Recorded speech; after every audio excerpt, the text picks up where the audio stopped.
Hi, and welcome back to Is It That Bad?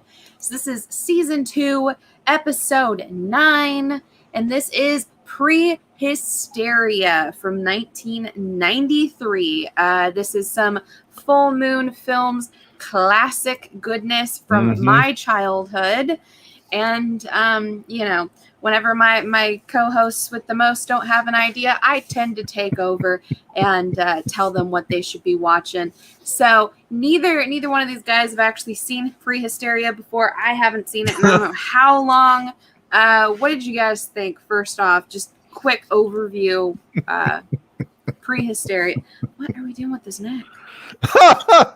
Oh my God. All right. Well, for me, it felt like watching it in today's times. It felt really dated with some of the 90s goodness there, but that 90s goodness was great times back then. Let's see, 93, I was probably around 13, 14, no, maybe 14 or even fit. I don't remember. But anyway, somewhere around there. So I would not have watched this, just being it's more, I think, geared toward kids. If you it kind of reminded me of like one of those Disney films, kind of had a little feel-good moments, feel-good stories. Mark, what did you think about this classic gem from the 90s? He's eating. Yeah, you asked me the question as soon as I ate something. Yeah, of course. Yeah, that's your gimmick, is the eating. What'd you think about this show, Mark? Kind of first impressions. Well, I mean, I had seen it when I was younger, but it's not as I really remembered it. Okay. It was good, though. All right. So you thought it was pretty good. Yeah. So I mean, definitely dated, like you said, with like the graphics and stuff. But yeah, it's a pretty overall good story. Yeah, I thought it was like that. I mean, in today's times, like if a movie like that came out, I would, I'd take my kids to see it, and they would probably have a ball. Especially any kid that was a fan of Dinosaurs, the TV show, or the Jurassic Park, or any other kind of kick-ass dinosaur stuff in the 90s. This is definitely a show tailored for them, and that was the audience I think they were looking for. Cat Wren, you're a big fan of the Dinosaurs. yes. What is your thoughts whenever it was 1993, you were a little kid, old Mama Wren was taking you to the theater? What did you think about Prehysteria? I probably didn't see this until it was at least a couple years old, because I was a baby when this came out. Oh, okay, so you may have seen this on VHS or maybe even DVD or something. I guarantee this was rented from what was it? Video Update was the video rental place way back when I was a youngin'.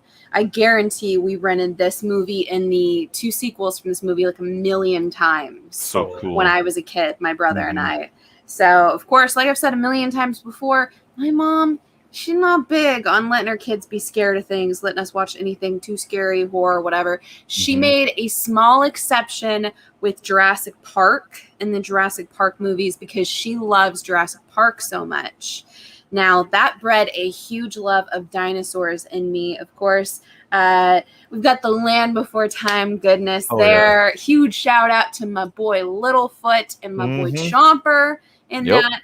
But Prehysteria, it was one of those films that has a huge part of my heart that I haven't seen in I don't know how many years. I know I said this before, but it's a boy, and he's got little miniature dinosaurs. That's all I remembered about this movie going into it. And watching it now as an adult, first off, I didn't know that it was a Full Moon film. If you know Full Moon Films and their production value and everything, and kind of their assorted past with some of their writing staff and everything, there was a lot more adult humor in this than I remember.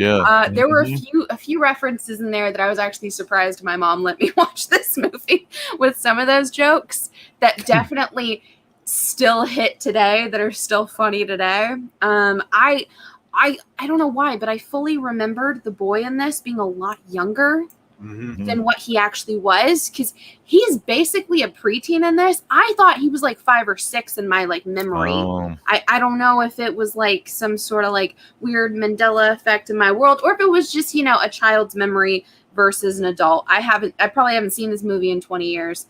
But I loved it. Hell yeah! I had a lot of fun with it. So let's before we get into like the whole like meat and potatoes, going through and like dissecting this film, and going through the bio and everything, we got to get into that chat. Hell so, yeah, the chat. First off, always the first, always around, hanging out. You know him, you love him. Hunt champion that he Chris is. Barrett. Chris Yes. Barrett. Hello, my dear. One of the best. Ayo. And of course, our boy, the Fish greatest fish tank in all of YouTube. Hell yeah. I'm gonna tell you right now, I've watched so many of this guy's videos and died laughing because he's spilled some tea with the fish community, which I didn't know the fish community had tea, but I'm kind of obsessed with it now. And that's Fish Tropic. I also believe he was one of Seawood 19's very first subscribers. That's so right. I think shout out there. I think it was first subscriber. Yeah. Huge shout out there. And like he said, he's like, dude, this movie is such a hidden gem. He's like, good little film. He watched it. It's a fun movie. Mm-hmm. It's a fun movie. Okay, so as far as pulling it up on the screen, we could share like certain videos or something from it, or different various photos or something, especially if it was like in post-production. But I don't want to do something and just show it on here and get a strike against the channel fish. Yeah. So that's our big thing there. I know it's something that I've talked about possibly doing with Chad before, where I just re-download the audio and possibly turn this into like a podcast style video and re-upload it, or like re-edit it with certain things later on, which is something we've still been thinking about doing. But right now, I don't want to get a strike against the channel, and that's a big concern with a lot of things in YouTube. Clearly changing a lot of their policies, especially if it's a live video. I don't want to get anyone on here in trouble. But you can do it. You can go to Tubi.tv, right? It is available for free right now on Tubi, as well as the two following sequels for this. And I know some people put those movies up on. They'll maybe kill the audio all the way, or maybe just have the audio where they can barely hear it, and then they'll show like a little picture of the movie. I don't think StreamYard could do it like that. StreamYard could do a share screen, but it's too big, and then that's what would strike us down with all their anger. Right? Emperor Palpatine was there. It's something definitely we could look at moving forward, possibly like editing something and having it readily available, but right now, for what we're doing, it's just not possible for us. Chris, I'm sorry. But it is available on Tubi for free. I would highly suggest you go ahead and watch this, or the two sequels.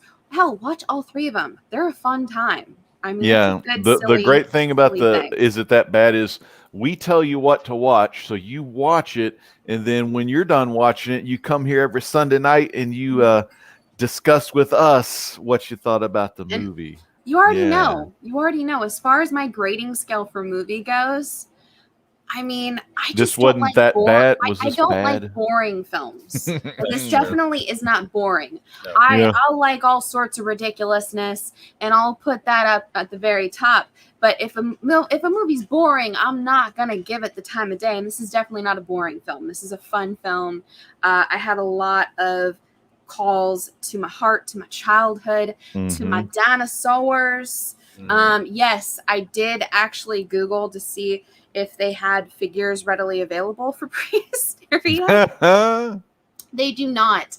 However, apparently some very lucky collector has all of the dinosaur puppets that they have from the actual like screen accurate puppets from the films, and has them in his own collection. I think he spent like 10 or 15K a few years ago and got all of them, which is a steal if you think about it. Screen used puppetry, that's a steal.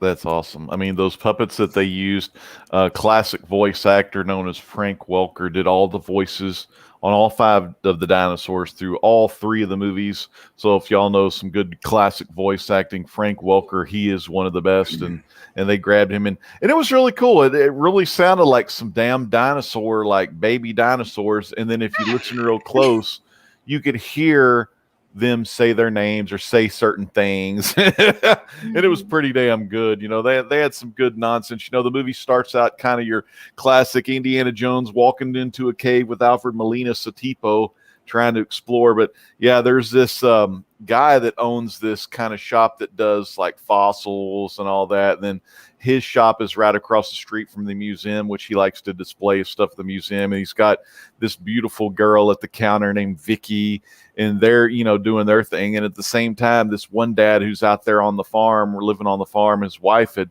passed away like 2.5 years ago or something like earlier. So you got the life of a single dad, you know, played by the classic Brett Cullen, you know, if y'all remember Falcon Crest.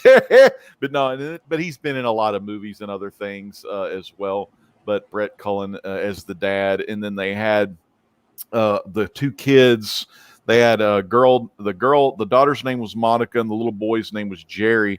I didn't know Samantha Mills. I mean, damn, you know, she kind of looked like Haley Mills. I don't know if they're related, but the kid was played by Austin O'Brien, who was in The Last Action Hero with Arnold Schwarzenegger as kind of the lead role. But other than that, you know, good acting all around, I thought, you know, for like a kind of, I felt like it was a kid's film, yet like Kat said, there was a lot of adult humor, so adults could, you know, get a couple of chuckles out of it. You know, it's not like they're just taking the kid to see some cartoon or something. At least you're getting some good adult stuff in there. One thing I noticed, Kat Wren, one thing I noticed was this guy, and his name was Rico Sarno. He was kind of the boss and the bad guy who went in and actually found the 5 eggs in the Forbidden Temple in South America. He brought them back in the cooler.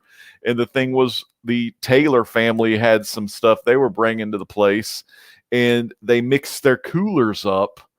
And then, of course, and the funny thing was their dog. God, I can't remember their dog's name. Ruby, I think it was. Yeah, but, I think it was Ruby. Yeah, Ruby the dog, female dog, just had a litter a while back, so she was really love-stricken for her to have some little babies. So when she grabbed the wrong cooler and found these eggs, she put the 5 eggs on her dog bed, and they ended up hatching. And she was like the mom to these 5 dinosaurs. Yeah. Definitely had the empty nester syndrome going on. She missed her puppies. And Kat, when the kids found them, what did the kids name those dinosaurs? So I kind of fell in love with this. So of course, you know, you've got the teenage older sister and her like preteen younger brother. And the younger brother, you find out he's a huge fan of rock and roll. He loves Elvis. So of course, when he's introduced to these dinosaurs, the very first thing is he names one of them Elvis, and he names the T-Rex in this Elvis. And that's the image that we actually have for this video, as well as the image behind us is actually Elvis the King. And of course, then his sister kind of finds out about the dinosaurs, and she kind of builds her own attachment, especially with the pterodactyl in this, that she ends up naming Madonna, which I kind of love. So we've got Madonna, we've got Paula, like Paula Abdul. We've got Hammer, and what was the other one? The Mick Jagger one, or his name Jagger, Jagger. And Jagger, MC Hammer. Yeah, King, but Elvis. They're all named after music icons from the time and just in general. And I kind of love that. And even the scene where he and his sister are arguing as to what they're going to name the dinosaurs. And she's like, well, they're girls. They have to have girls' names. She's like, you can't name them all boys' names. She's like, he's like, they're not girls. It's like, really? And then it's like, you see the 2 of them. It's like, yeah, they're very clearly female dinosaurs. But, I mean, I fell in love with this all over again. It had that classic. It's just a classic family. Classic, though. I fell in love with this. I mean, it's so awesome, and it's everything from this teenage girl trying to keep her dad from dating again to having her own social life, which the scene with her boyfriend calling out her dad for running around in the boxers was hilarious. He's like, nice gams, I see where your daughter gets them from. Like, yeah, the nice legs or something. Dude. So much of that in that movie, especially when Rico was hitting on his assistant Nancy or whatever. He was really coming on, laying it on thick. I thought I was watching Harvey Weinstein on there. He got a little aggressive. So there's that whole scene where he realizes his cooler's missing, of course.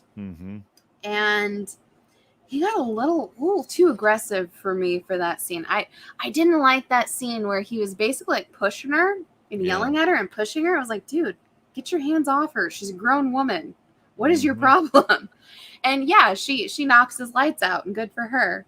But yeah, I mean, it's this family on this farm that are trying to make ends meet, which, by the way, he keeps talking about how expensive it would be to have more mouths to feed because they already have Ruby and they've got the 2 kids and everything.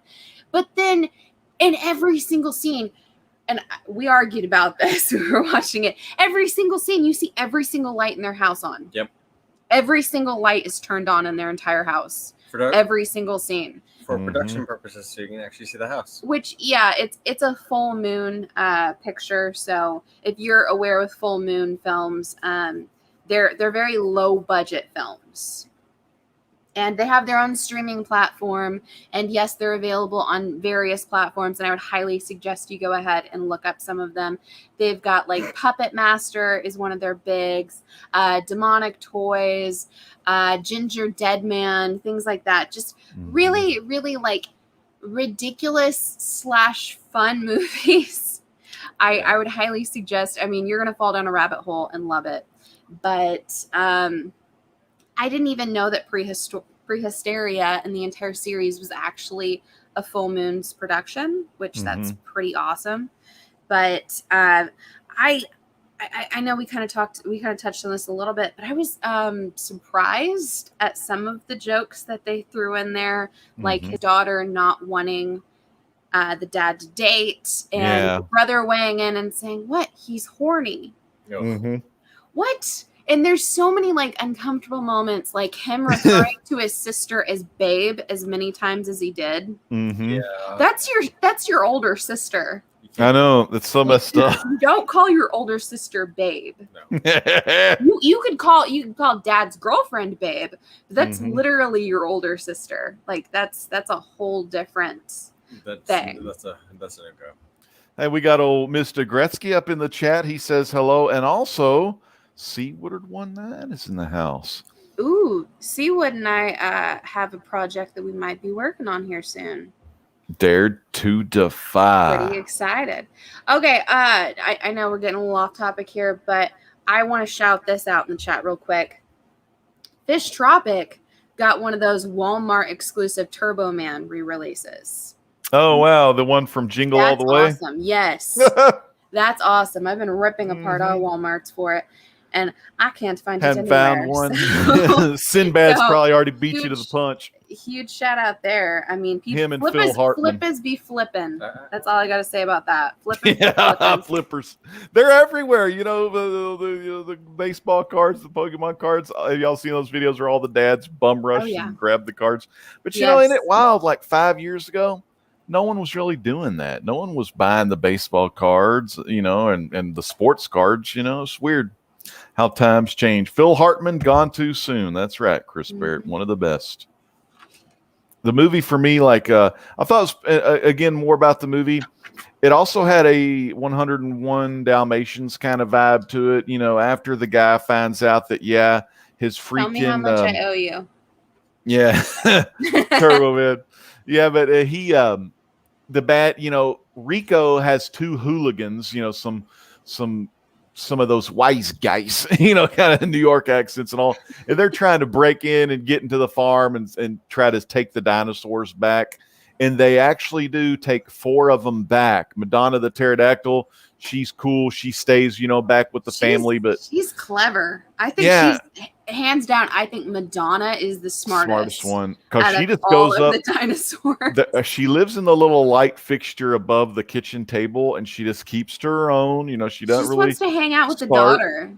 Yeah, just all chilling. she wants to do is just chill with the older one and just hang out. But I do love so when they're abducting the dinosaurs and everything, they're talking to the guy beforehand, and he's like, yeah, da da da da, and then it gets out that they're real dinosaurs. Yeah. And he's like, well, since they're real dinosaurs, he's like, can we have more than $1,000 for them? Yeah, right. Since they're worth millions of dollars. He's like, can we at least have 1,200? Like, dude, you think these things are worth millions upon millions of dollars, yet you're only paying your muscle $1,000 each. I know. And then finally they get some crap, and they're like, the guy was bitching and moaning when they're about to go in there. He says, fine, I'll give you 15 grand. Just get the dog or something like that. Because the dog being the mama, they want to bring the dog along just to have as well. And the classic, one of the classics, this is just a classic little deal where, the guy's in front of the museum. He knows he's got the 4 of the 5 dinosaurs. He's got them. He's got Vicky, the assistant. And there's this old janitor guy named Whitey. And him and Vicky come up with a little scenario where instead of the audience seeing all 4 of the dinosaurs, they have the red curtain. And when they lift the curtain off the deal, what do they find, Kat? They find Ruby. Ruby's they find Ruby the dog. Just the damn dog. So he's like, yes, and we're bringing back from prehistoric times, and it's just a damn Ruby the dog golden retriever. And everyone's laughing at him. Yeah. Everyone thinks it's the funniest thing ever. So there were so many moments in this film that kind of like, I don't want to say creeped me out, but kind of like hit a weird note for me. Was it the weird sexual innuendos? There was a lot of sexual innuendos with the janitor that creeped me out. He got real comfortable with those kids, and I was like, I don't like this. I was like, make him go away. And he's smiling at them, and he's talking about how beautiful of a family that is and everything. And he's sizing up the boy when he's saying it. Yeah. Like, oh, this is so uncomfortable. It's like a bad John Tunstall moment or something. They like educating young boys or whatever. We got Chad in the house. We got Comic Core. Chad is also here. Great to see Chad live. Sorry.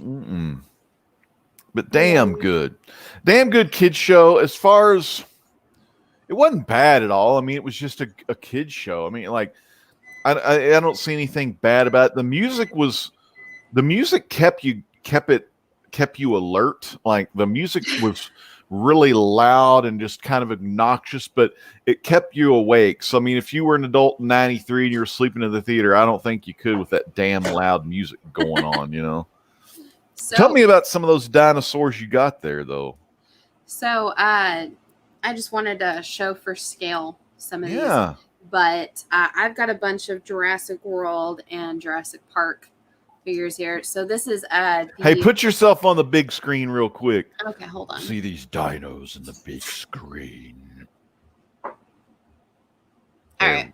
So first off, I just grabbed this. I know there's not a Spinosaurus in this movie, but I like the scale of him. I mean, this is kind of what the King was shaped, size-wise. Yeah, maybe like what, 12, 14 scale. Inches tall, 16 inches tall, right up to about your knees or so. But yeah, they were pretty tall.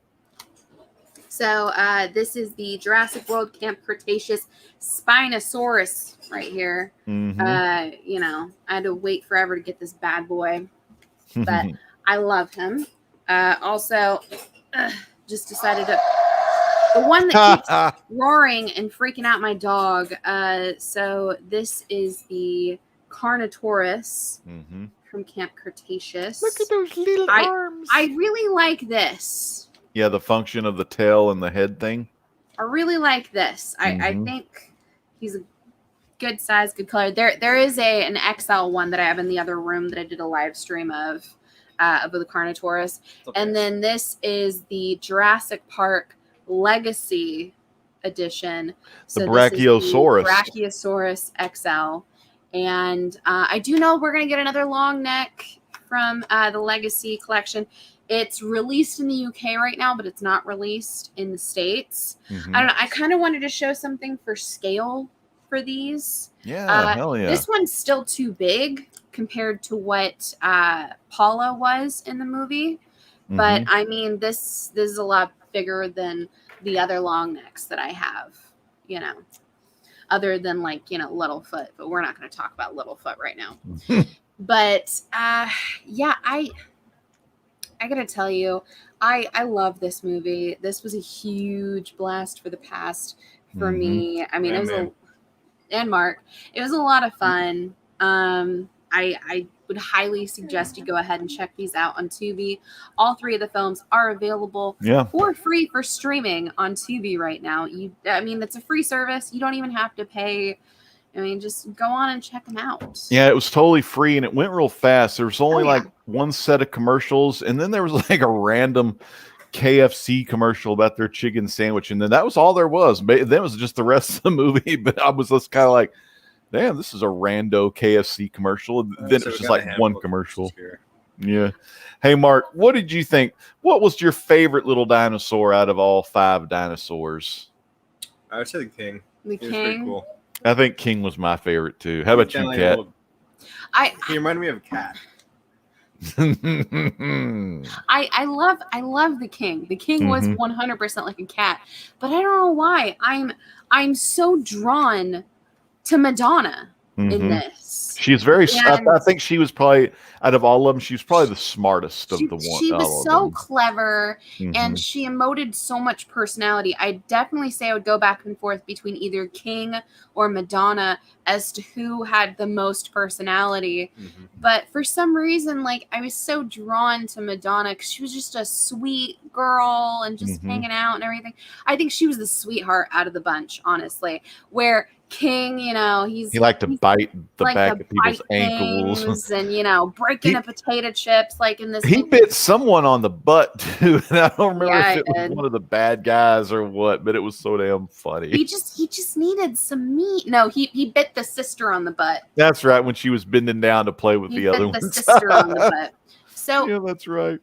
I mean, we've kind of touched on this. There's some clunkiness with 1993's technology versus now. Some of the special effects of, especially where they see the King moving. Yeah, it was weird. It was weird. It was very clearly a weird kind of dated computer system. Whenever the daughter moving. she held her finger out for Madonna to land on it, that was just kind of weird because you got one camera shot of her, then you could see how they overlaid the Madonna flying to her hand. It was just kind of weird. It was weird because it was like flying around. Yeah, there was like a whole kind of outline for it. Yeah, it was old school effects. That's odd. I mean, it's awesome because it's one of those things where you can see where films have, you know, where they've come from and what things look like now compared to what they looked like then. And I remember being a kid and thinking that this was, you know, the greatest thing ever. I thought it was real. Yeah. I mean, like, clearly in the 90s, didn't know it was a work. I didn't see, you know, all of that, and clearly how technology has changed and how we've advanced and grown. Carson. I think that's pretty awesome. Look at that comment that Seawood put up. Mark's eating on the internet. Yep, happy days are here again. Hell yeah! What are you eating, Mark? Leftover Chinese. Oh wow! Pork fried rice. He's eating pork fried rice, everyone. Nice. I got some Chinese food from Mama Ren's favorite restaurant the other night because it was her birthday. So, yay! Happy birthday, Mama Ren, if you're watching. And thank you so much for getting Kat Ren to watch Prehysteria, because I thought I was having some hysteria after I was watching it. No, I'm just kidding. It was a cutesy little film, and like while I was watching it, I thought to myself, "Damn it, I probably should have had my youngest watch it with me, who's 13." But he loves that kind of stuff, any kind of fun little movies like that. You know, I think PG. I think teenagers, young teens, like 14 and lower, would probably really love this movie. Like, Oh yeah. 15, 16-year-olds, they'd probably blow it off, but I mean, like, they would watch it with their young brothers or sisters. I mean, it's a film like I think the whole family could like enjoy. Now, one thing TV Guide back in '93 didn't enjoy it. There was a funny little reception or what people thought of it just from TV Guide. And TV Guide called it the worst kind of kids film. And I was like, what the hell they say that for? And I can kind of see why. It's just a kids film. I mean, it is what it is. It's meant to entertain children, and it's meant to have like one of those feel good moments at the end. That's all you need. And hell, in today's times, we need more movies like that instead of all these other kind of movies that are polluting our young kids' minds, because if we would have more movies like they made, like Prehysteria, then we would have more good people like those two people right there. You know what I'm saying? Children of the 90s, man. Y'all had some damn good shows. 80s was all right, but 90s was pretty good. I'll fully tell you, I think the 80s and 90s, I think we lucked out. Yeah, honestly, as far as our childhoods go and things that we got from them. I know hanging out with my niece and nephew, my nephew's been watching this weird show called Cocomelon. Yeah, I've never heard of that one. Yeah. Creepy baby on it. And I was like, why? No. Thankfully, Mama Wren's been having him watch some Chip and Dale. Rescue Rangers? Yeah. Right. That's a good show. DuckTales. Little Disney afternoon, maybe a little tailspin, maybe a little darkling duck. He's still got hope. But and then when he gets a little older, get him onto some Gargoyles. That was a classic, Gargoyles. I remember Gargoyles as a kid. That's on Disney. There's so many good things on streaming. Like me and my youngest, Jackson, we started watching X-Men animated. But then we were also watching Clone Wars, so we're kind of in between both. But so much goodness in the 80s and 90s. But it's funny, I always hear people that are older than me, they prefer their 70s and 60s. And I'm sure, I've got cartoons from the 60s and 70s and Popeye, Dick Tracy, stuff like that. And cartoons were okay, but as far as movies and like stuff, you got to go 80s and 90s. Especially the 90s, Jerry Ordway and freaking that guy Carson loves, the guy that killed Superman, Jurgens. Jurgens and Ordway, you got to love those 90s, But Mark, what else, man? What else about this movie? Like, did you like the look of, oh my God, totally forgot the quote of the night here. Kat, you're going to love this one. I'm going to date quote you. Of the night. Go back in time. Y'all are all going to be dating me here. Back years ago, there was a wedding on TV between one of my favorite kind of like musician, he was a historian of music, but he played a lot of music from the 1910s and 1920s, and his name was Tiny Tim.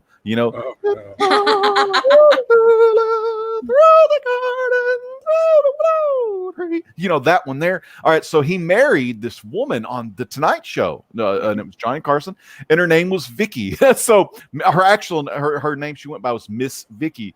So one of the fucking reporters is interviewing Rico because Rico's about to unveil all the dinosaurs, and they said, one more question. He says, Miss Vicky, can you tell us about Tiny Tim? And I'm just like, holy shit. No one would have got that unless they were a parent, one of the parents would have gotten it. But I thought that was great because Miss Vicky, they had a Miss Vicky and Tiny Tim little Easter egg in there. And I thought, who the hell else is going to know that shit other than me and like other old ass adults? I'm sure. Now, Kat, Mama Wren, a young ass adult there, but I bet she would know the whole Tiny Tim getting married to Miss Vicky on Carson. Well, on Johnny Carson, not on Carson. I actually know that one just because Tiny Tim. Tiny Tim, yeah.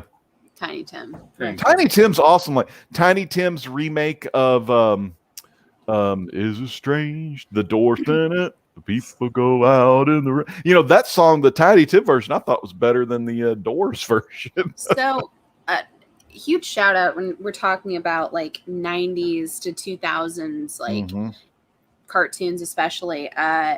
Huge readaptation and reintroduction to Tiny Tim was SpongeBob.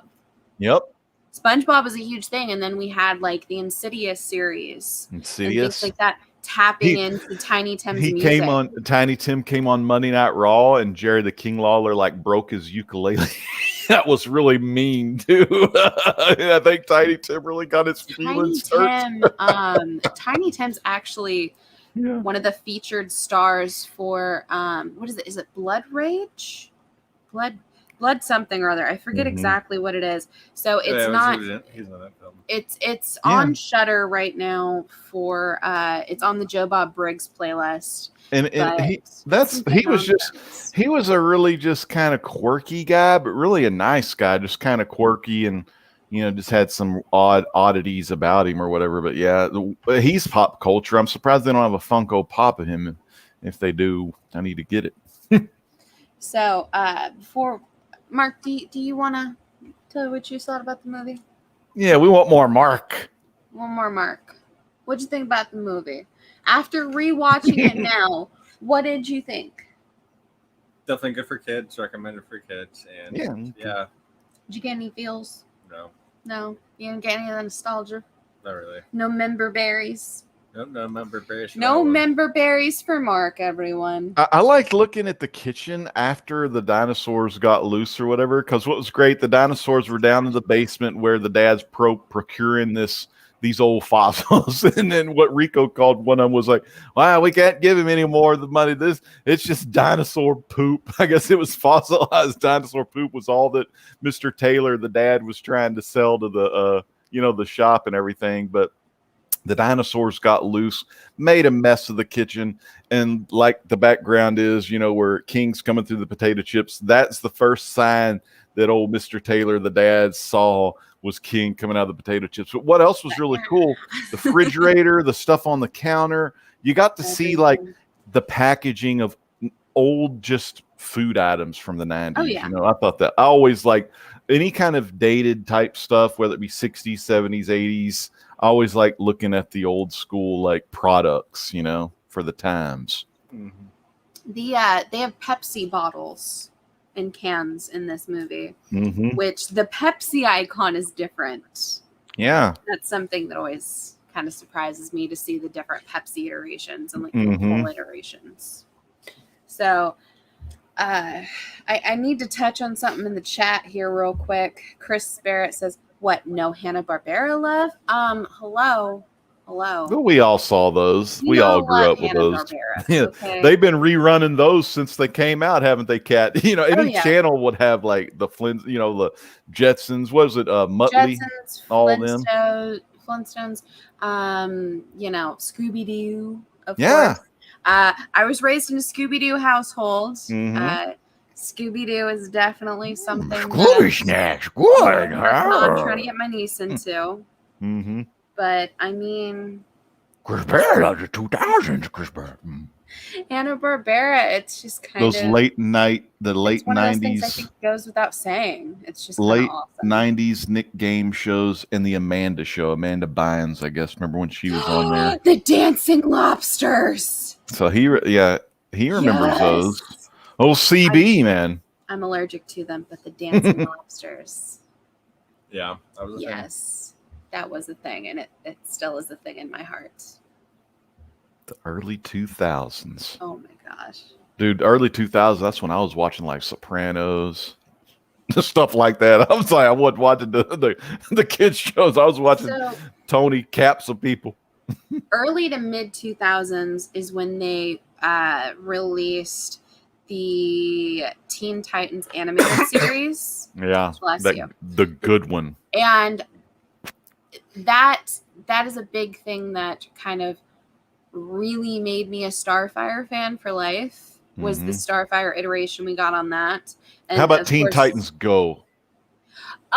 Okay, so good comedy, good humor. I despised this movie, the show, with a passion when it first came out. I thought it was god awful because it was nothing like the original show that came before it. However, I'm not gonna lie, it was coming out when I was in college, and I may or may not have gotten completely drunk and watched it, and I've been a fan of it ever since. I'm not gonna lie. But you're right. The one that came out before Teen Titans Go, it was really good. You know, it was hot off the heels of what the Justice League Unlimited, and I know you're a big fan of the Young Justice.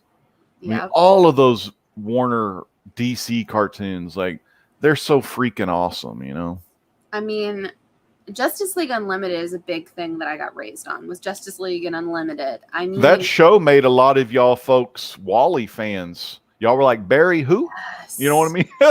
Yeah, okay. But Wally was really cool.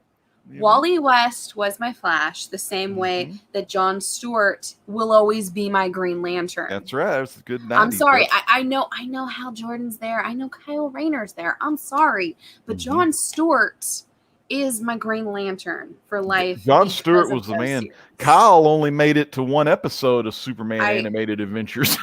I love Rayner. So there's a more recent iteration with them. And we had both Hal Jordan and Jon Stewart sitting on the table for the Justice League, and they're voting as to who this. I think this was the third season of Young Justice, but they're voting as to who to add to the league. And they bring him up as an option, and Flash is like, "Hey, I think we should get another Lantern on here." Both the Lanterns are like, "No." Yeah. They both vote in unison, no. And he's like, but no. No more and they just shoot it down every time. They don't want Kyle.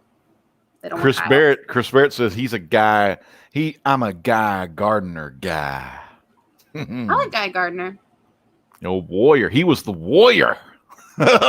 You know, I read so much good old school DC. I still have a lot more DC to read to get up to speed on some of those events. But Guy Gardner, every time I've read Guy, he reminds me, he's got the spunk of like a Wolverine, or just a guy that's going to go freaking toe to toe with anyone, even though he's going to most likely get the shit kicked out of him, but he's going to keep getting back up. You know, that's the thing I love about Gardner. You just can't keep him down, you know? Oh, yeah. But yeah, this movie, Prehysteria, I don't know if I'll go back and watch part 2 and 3. Kat and Mark, should I watch 2 and 3? I think they're fun. if you have the time for it, I would suggest it. I think they're fun. We do get kind of like newer characters and like a newer family dynamic going into the sequels for it. I really loved in part 3 we get a girl on it. So, you know. Oh, okay, a girl lead, like, you know. So like cool. instead of like the little boy, it's a little girl's like the lead and everything. I know there's a whole scene where they do putt with the dinosaurs and everything that I always thought was really cute as a kid. I mean, if you have the time, it's available for free. It's available to stream on Tubi. Yep. However, next week, do either of you guys have an idea for next week? Because I do, if you do not. I do have an idea. Okay. I do have an idea. I have a movie. And okay, now, first off, is it that bad? This movie wasn't that bad. It was just a good kids movie. Everyone voting. Is it that bad? Not bad at all. You know, no, I thought it was some fun. Sexual innuendos. Like, I mean, like if some women saw it today, they'd probably like bash the innuendos. But I do have a movie. Awkward family things. So, is this worse than Ouija sharks? No. I think we all agree as a rule, no. I would say this was a fun film. This is definitely something that I'd say, you know what, if you're looking for some dinosaurs, if you're looking to sit down even with a kid, you know, that wouldn't necessarily get the references, I'd say go ahead and watch it. I enjoyed it. I think everyone else here on the panel enjoyed it. So is that bad? No. Ouija Shark continues. I keep the title of Ouija Shark's the worst. But I got a movie that's probably right up there with that Ouija Shark. All right. Let's see. Let's now this movie's free on YouTube. You can watch the whole thing on YouTube. Okay. And the movie is called, I'm going to put the link in the You put the link in the chat. Okay, link in the here's chat. the link to the movie. And the movie's called The Time Machine I Found at a Yard Sale. What?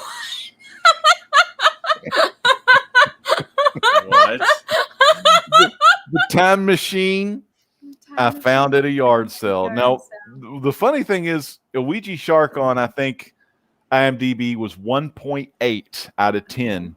They rated this movie, The Time Machine I Found at a Yard Sale, like 1.2 out of 10. So,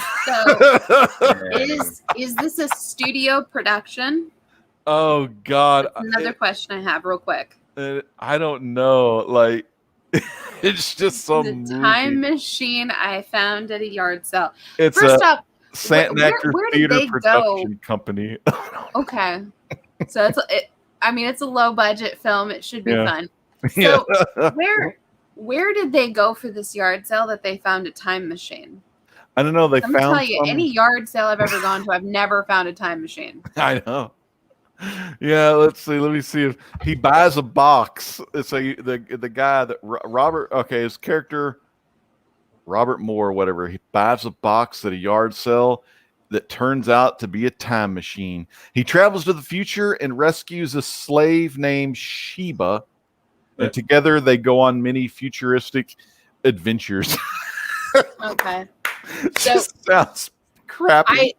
I will be sharing all the links and everything for this on my own channel. Hopefully I'll get the login information for this channel and I'll be able to share it on the community tab for this as well. But The Time Machine I Found at a Yard Sale.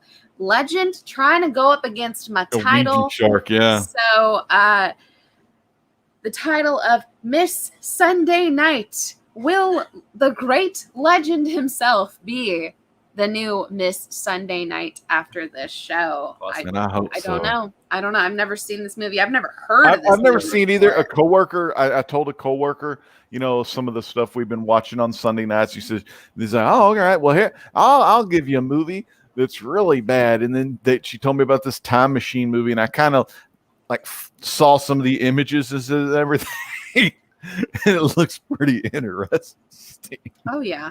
It looks like it's gonna have a lot of green screen blunders and other fun stuff. But nice. The Time Machine I Found at a Yard Sale. Time Machine I Found at a Yard Sale. Yep. All right. So before we go, real quick, I just want to have some shout outs to some things we've been watching. Just some odds and ends. First off, huge shout out. We just had Friday the 13th happen here. And we also had a new Friday the 13th fan film drop. This is available for free right now on YouTube by the production company because it is a fan film, so they're not supposed to actually make much in the way of money for it. So, yes, it is actually legally posted on YouTube. But this is a film that I help support on Indiegogo, and that is Jason Rising. So, of course, if you're aware who Womp Stomp Films is and their work with like Never Hike Alone and the Never Hike Alone in the Snow, the prequel to it, you'll know that they had a part in Jason Rising as well. Jason Rising, real quick fan film for Friday the 13th. I really enjoyed it. All supported by and funded by horror fans and just random people. So huge real quick thing if you're looking for something horror, I would highly suggest you check that out. On top of that, just kind of rewatching some stuff, hanging out, checking out some stuff. Of course, some Prehysteria nonsense. How about you, Mark? What you been watching lately? Not that much, actually. Been kind of working a lot. Hell yeah. Work is rough, man. I mean, I'm working a lot too. I haven't watched a lot. I was sick as a dog Friday when I got home. Saturday, I was trying to get my fluids back in me. But I watched this bad boy, Prehysteria. It was a good little show, good film. But some other stuff, I do need to get Suicide Squad watched. Me and my wife need to watch that, Yes. so I got to watch that, and then probably that's it for a little while. Just make sure I get my Suicide Squad watched before they take it off. Before they take it off. And I've been playing a little bit of Red Dead Redemption. They got their summer update, which they have a thing called Call to Arms, which is like you try to defend through 10 waves of like bad guys. There's regular guys, there's snipers, there's armored guys. And then there's these war wagons where they're these metal wagons that hold like machine guns and Gatling guns, and they try to kill you and stuff. So I've been messing around on that and get my butt killed a lot on there. But it's a lot of fun, just the entertainment. And as far as comic books go, I've kind of need to finish the Day of Vengeance stuff. I've got a couple more of the tie-ins to read, and one of the books is Outsiders.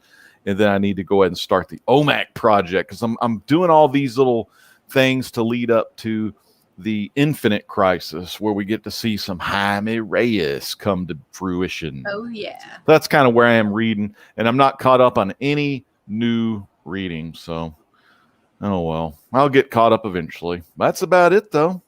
Oh, and I did a video last Thursday night called Legends Taste, and it's just a fun video where I taste test different foods and stuff. And that one was a live one. Most of the time, they're probably going to be edited under 10 to 15 minutes, but they'll be edited from here on out most likely. But you never know when the legend will do an occasional live show, so make sure you stay tuned. Yeah. As far as our channels go, so we had a Be Care Behind the Bar just recently drop, where we did the Kraken Attacks taste test. They just released 19 different labels. They're the exact same alcohol, but the Kraken Attacks Indiana and Ledge. If you're excited, the Kraken Attacks Texas is also available. I may have to go by the old the liquor store on the way home and find it. You don't even need a chaser. It's very smooth. Nice. It's crazy smooth. But also dropped a review for Sweet Paprika issue 1 from Mirka Aldalfo. And I also filmed a toy haul that I have not actually edited and uploaded yet, but I need to, because I got a bunch of dinosaurs in it and I need to talk about those. And just in my own little personal life, I've been hunting someone's action figure. You can't see him, but you can kind of see him. Midnighter's right here. And I've been ever since I found out there was a Midnighter and Apollo like action figure and everything, because there's like 2 Midnighters and 1 Apollo. I've been trying to hunt them down, and I'm pretty excited. I got them. Dang, all right. Got them. So they're gonna stay in box though. Just mint condition. It's kind of hard to get your hands on those, and they've only released so many. But yeah, he's gonna bite me soon. It's fine. Probably. It's fine. So yes, I will be posting the links for the time machine I found at a yard sale here soon. So Ledge, if you'll send me that link on my DMs on the Facebooks, I will post that and I'll make it readily available. I know on my channel I'm going to try to get the login for this to be able to put it on the community tab on here as well. But it's available on YouTube. And the time machine I found at a yard sale. I don't know what we're going to get from this. Is Legend going to be the new reigning Miss Sunday Night? Yes, we came up with the title when it was 2 girls and a guy reviewing bad movies on this channel. Now it's 2 guys and a girl reviewing. Hey, me or Mark, man, I'm sure I'm fine being Miss Sunday Night. Oh, you can change it to Mister. It's fine. It's fine. Cool. But will this movie be enough to usurp the throne of Ouija sharks? I don't know yet. I've never actually seen this movie, but I'm excited. Personally, any garage sale, yard sale I've ever been to, I have never found a time machine. And personally, I think it'd be really fun to find a time machine / scary to find a time machine. Be a good find. Sale. Yeah. Did you go to Stewie Griffin's yard sale? Not me. Did you, Mark? No. I'm just saying he had a time machine. is true. I don't know. It should be fun. It could be fun. We shall see. Only here on the Comic Core next Sunday night, 10 p.m. Eastern. I don't know what else that translates to other time zones. Go ahead and Google that for me. Google that stuff, yeah. But 10 p.m. Eastern here on the Comic Core YouTube channel, as well as, you know, if of course the other streaming platforms allow it to happen, because sometimes Facebook doesn't want it to be on there, sometimes the Twitch doesn't want it to be on there, and it's kind of whatever. But yeah, anything else, any closing statements, guys? No, I think we're all good. Well, you had fun with this episode? This was a good movie. Prehysteria. Go ahead and watch it in the two sequels available on Tubi for free with ads, of course. And as per usual, guys, check out the next film that's going to be here on Is It That Bad next week, which is The Time Machine I Bought at a Yard Sale. That is right? Yep, that's right. The Time Machine I Bought at a Yard Sale. Available on YouTube for free. Follow the links, all that nonsense. Nice. Go ahead and give a like to this video. If you're watching this on the rewind, comment on the rewind. Hit everyone up, you know, on their own various channels. I'm Catrin Figures. This is the Great Legend live show. This is the BKR90, aka you know, BKR behind the bar and all that nonsense. I'm falling asleep right now. Sorry. He's falling asleep right now. He's phasing out, fans. All right, guys. That's a good show. Well, I'm gonna steal the Chad exit and say peace out and God bless. And until next time, bye. I'm going to end it here. Peace out, God bless. Yeah.